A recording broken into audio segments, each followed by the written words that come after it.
Yo, what's going on, man? Welcome to the Today Was a Good Day episode of The Shy. Dame Diddy. Ambitious Ace. I want to start off by saying, no, it was not a good day for my man Brandon, because that broad Jerica fucked my day up watching this show. How about you, man? Yo, I'm going to let you handle this. Go ahead.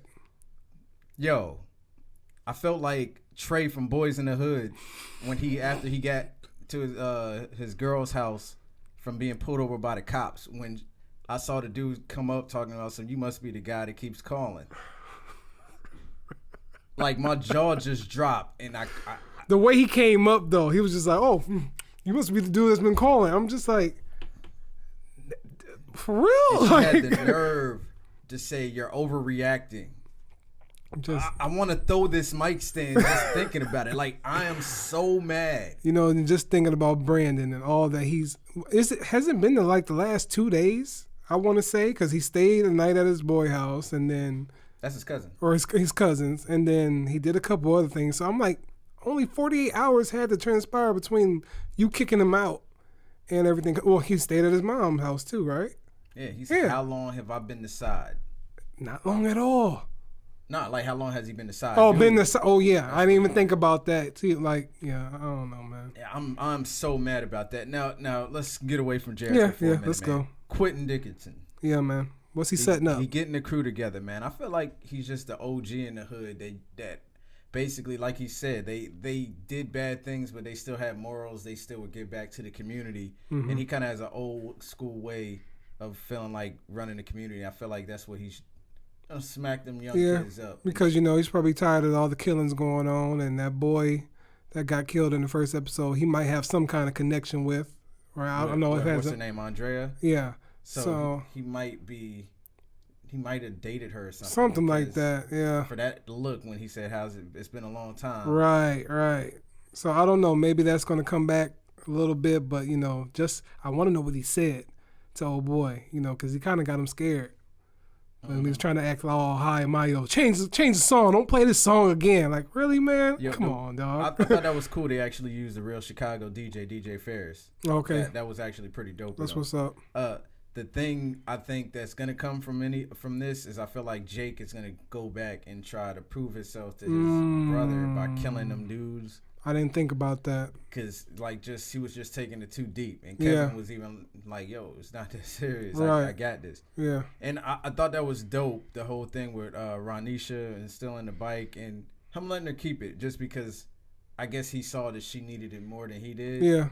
And it was just one of those moments where it was just like, damn, man. It was a great one bed. It was a great character moment. Like, that's another thing that I'm liking about this show is that, it's not just using the basis of Chicago, that, it's all bad, but it's actually showing us the life of the characters. It's not just saying the city this, the city that, but we're actually getting to know the characters and what, they're about and everything, from the kids to the adults, and I like that a lot. Yeah, Emmett, man, he had his thing going on this episode, man. He was hustling. Yeah. He trying to get his money together. It looked like he trying to get his stuff together. Mm-hmm. I was really proud for him, especially after him leaving the kid in the swing. He trying to do something, man. He trying. Yeah, he's trying. He's trying to get somebody to I'll be just like him, though. Scared as hell in that van, though. Dude was talking another language. Dude had a gun and everything. I'll be scared. You saw the sweat pouring yeah, down man. But I like how he twisted it. He tried to propose another solution for him and that guy. I forget his name, the guy at the corner store or whatever. I thought that was a smart thing to do because, trying to turn a hustle into another profitable thing, and I thought that was smart. Yo, I don't know if it's just me, but I like Kevin, Papa, and Jake, man. Yeah? I don't care too much for Jake just because he on that dumb shit. Right.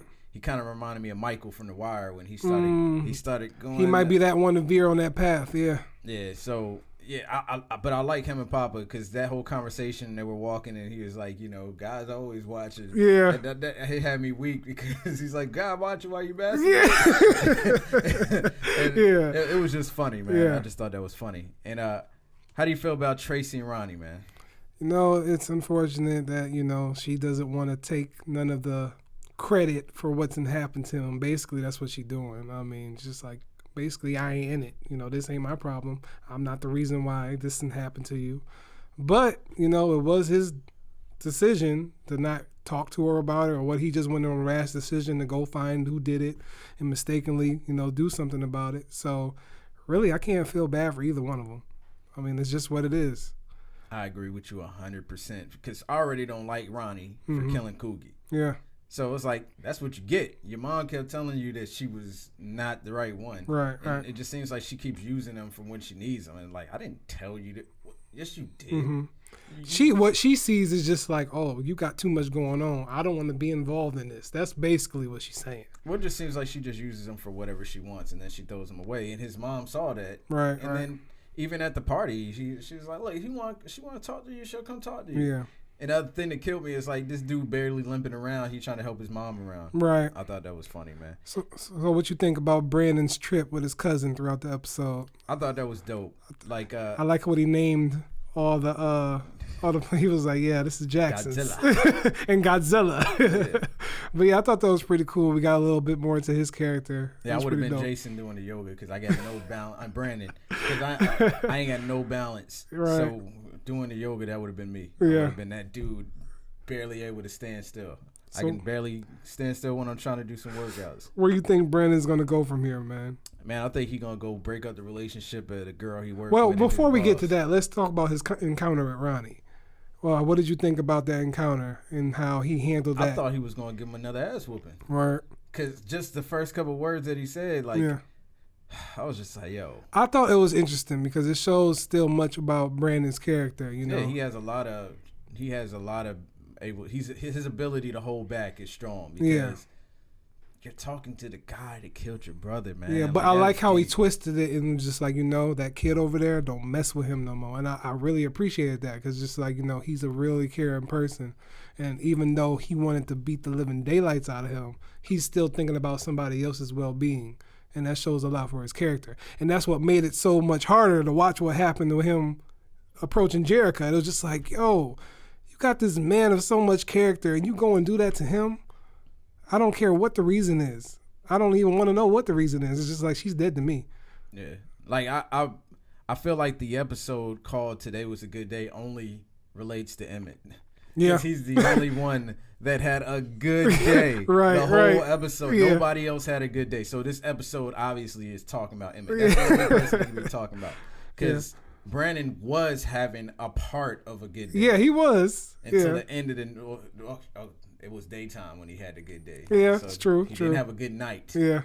Man, Jericho, oh my goodness. If you get hit by a car in the next episode. So overall, what would you grade that episode? Look, man, there was a couple things about the party that kind of rubbed me the wrong way as far as like the shooting and getting right back to the dancing. I highly doubt that's going to happen. Right.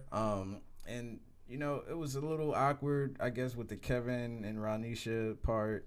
And there was a couple things about the show that this episode that I was just like, but and then like nobody addressing Emmett talking to Quentin about his money. Like he said something about it. Yeah, but it really wasn't touched on more. Yeah, I feel that. Yeah, because I was just like, did he even mention his money? Don't get me wrong. He said, I'm going to get you your money. But he only said that because he got caught. It didn't seem like Quentin was worried about it. Yeah, he didn't seem that, deal exactly. about him taking it. Yeah. So, you got to keep that going consistent. But overall, I still thought the episode was really good, man. I give it a B+, just because I like the fact that it was a fun episode. Yeah, there was some bad things, but for the most part, like the energy Emmett was bringing, like I feel like he embodied like the chi that Hannibal was talking about. Right. Because he had good chi, he was putting out good chi, and he was getting it back the whole episode, and I thought that was really dope. Yeah, I'm all with you on that. I gave it a B+ because I just love how, in the midst of all the crazy things happening in this world, they